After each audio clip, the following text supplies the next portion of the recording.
وہ کنٹوں میں پیسے لے کے ہیں، نہیں بنیں گے تو کل عزت نکالیں گے، پوری رات سونا نہیں آتا، نیند نہیں آتی، ایسے بھی مجبور لوگ ہیں۔ اب ایسی جگہوں پر ہمیں مال دے دیں اس لیے کہ وہاں نام نہیں آتا، چپکے سے دینا پڑتا ہے۔ اب امت راحتوں کی، عیش کی اور ناموں کی وہ عادی بنتی جا رہی ہے۔ اللہ کے بزرگوں ہمارے آقا صلی اللہ علیہ وسلم نے اجتماعی چیزوں کی بھی تشکیل کی ہے۔ تبوک میں سب سے زیادہ آپ نے اعلان فرمایا ہے، اس سے پہلے کے حالات آپ دیکھیں، آپ ایک ایک فرد کے بارے میں فکر کرتے تھے کہ بھئی میرا یہ صحابی کیسا ہے، اس کے گھریلو حالات کیسے ہیں۔ ایک سلمان فارسی کو پانے کے لیے آپ نے کتنی قربانی دی ہے۔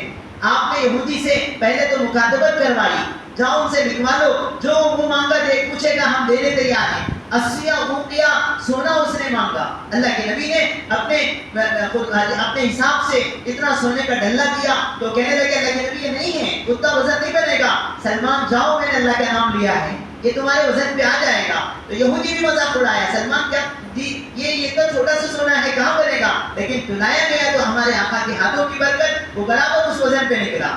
دوسری شرط اس نے لگائی تھی کہ کھجور کے درخت لگائے جائیں اور وہ جب پھلدار بنیں گے تو سلمان آزاد ہوں گے۔ ہمارے آقا بنت سے نفیس گئے، آپ گویا ایک صحابی کو پانے کے لیے اپنے آپ کو لے جا رہے ہیں اور اس جگہ پہ اپنے ہاتھوں سے آپ کھجور کے درخت لگا رہے ہیں، تب جا کے سلمان آزاد ہوئے۔ پیغمبر کی خدمت میں ہمیشہ کے لیے دین کے لیے وقف کر دیا۔ بزرگوں انفرادی طور پر تعاون امت اسے دین نہیں سمجھ رہی ہے، مدرسوں کو لاکھوں دینا، مسجدوں کو بہت کچھ دینا، یہ سب دین ہے، لیکن اگر خاندان میں کوئی محتاج ہے، بہن بیوہ ہے اور ہمارے خاندانوں میں کوئی غریب ہے، اسے دینے کو لوگ نہیں سمجھ رہے۔ عمرے میں عمرے ہو رہے ہیں لیکن خاندان کہاں جتنا برا ہے۔ کبھی بہن ہاتھ پکڑ کے کہتی ہے تیرے وہ 50,000 روپے مل جائیں گے، میرے بچے کی کالج کی فیس ہو جائے گی، میرا بچہ ذلیل ہونے سے بچ جائے گا، لیکن حضرت کو یہ نہیں سمجھ میں آتا، یہ اسے دین نہیں سمجھ رہے ہیں۔ جبکہ ہمارے آقا نے جی آپ نے فرمایا کہ رشتہ داروں کو اگر کوئی خیال کرتا ہے تو اللہ دگنا ثواب دیں گے، اللہ اسے ڈبل ثواب دیں گے۔ اس لیے بزرگوں ایسی بارے میں ہم اعتدال پہ آئیں، ذرا دیکھ سمجھ کے کریں۔ ہر مسجد میں اتنا بڑا نظام، اتنی ساری چیزوں کا انتظام، اب کوٹا کوٹی پہ کہ ہمارے یہاں آ جاؤ، ہمارے یہاں آ جاؤ، کیا ضرورت ہے بزرگوں؟ کہتے ہیں کہ گھروں میں سب کے یہاں پکر ہے، لیکن دوستوں کے ساتھ ذرا بات کرنے کا موقع ملے گا، اس لیے وہاں جا کے سحری کریں گے۔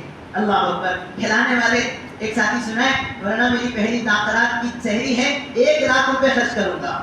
یہ ہمارے ساتھی کی کارگزاری تو دل میں بولیا 1 لاکھ کا مطلب کتنے غریبوں کی ضرورتیں اس میں پوری ہو سکتی ہیں۔ اور جو لوگ کھا رہے ہیں اللہ کے مدد سے باہر جا کر ان کے جملے سنو، بیٹا آپ مسالہ زیادہ ڈالا ہے، برابر پکائیں، کھٹا گلے نہیں برابر، یہ دعائیں مل رہے ہیں آپ کو، مجھے معاف کریں، کچھ کھری کھری باتیں ہیں، بہت اعتدال سے اس سال خاص طور پہ پورے علاقے میں موت دیہات میں چلتے کر کے سحری کرا رہے ہیں۔ اس لیے بزرگوں ذرا اس نظام کے بارے میں آپ ذرا سوچیں، آپ کا شہر بڑا شہر ہے، یہاں کے بڑے ہیں، آپ حضرات ذرا ان سے جڑ کر کوئی خاص ایک لائی عمل طے کریں۔ ہاں کچھ نوجوان انہوں نے کارگزاری سنائی کہ 25 گھروں تک 25 افراد تک ہم ایسی سحری پہنچا رہے ہیں، کچھ کالج کے کیمپسوں میں یہاں وہاں، کہ اگر ہماری سحری نہ جاتی تو یہاں پکنے کا نظام نہیں تھا، وہ لوگ بھوکے رہ سکتے، تو ایسی جگہوں پر پہنچانا باقی نہیں کی ہے۔ کچھ لوگ روڈ کے کام کر رہے ہیں آپ کے، وہ بہار سے کہاں سے آئے ہیں بیچارے، ان کی یہاں ایسی سہولتیں نہیں ہیں، ایسی ضرورت کی جگہوں پہ ڈھونڈ کے آپ دیں۔ ہمارے آقا صلی اللہ علیہ وسلم نے ہمیں تعلیم دی ہے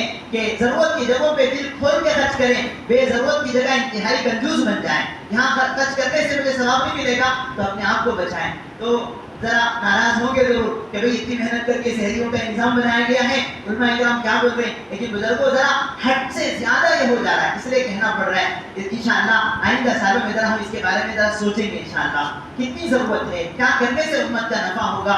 ضرور امت کی ضرورت کی جگہوں پہ ہم مال لگائیں، الحمدللہ بعض لوگ کر رہے ہیں ماشاءاللہ، اللہ قبول کرے، باقی ضرورت کی جگہوں پہ لگائیں۔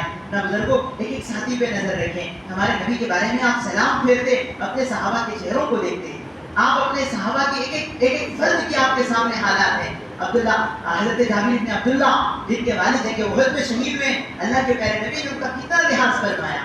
وہ مشہور کارگزاری ترمذی شریف میں روایت آتی ہے کہ ہمارے آقا صلی اللہ علیہ وسلم سفر سے واپس آ رہے ہیں، وہ آپ کے ساتھ آ رہے ہیں لیکن جابر کنارے ہیں۔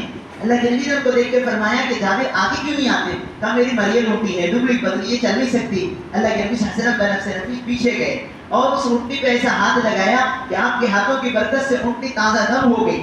اب وہ ایسا تیز چل رہی ہے کہ جابر سب سے آگے نکل رہے ہیں، آگے۔ فرمایا جابر کہے کی جلدی ہے؟ فرمایا آپ کہ اللہ کے نبی مجھے معلوم ہے کہ آپ رات کے وقت میں مدینے میں نہیں آتے۔ اللہ کے نبی کا معمول تھا اگر آپ دیر رات آتے تو مدینے کے باہر آگ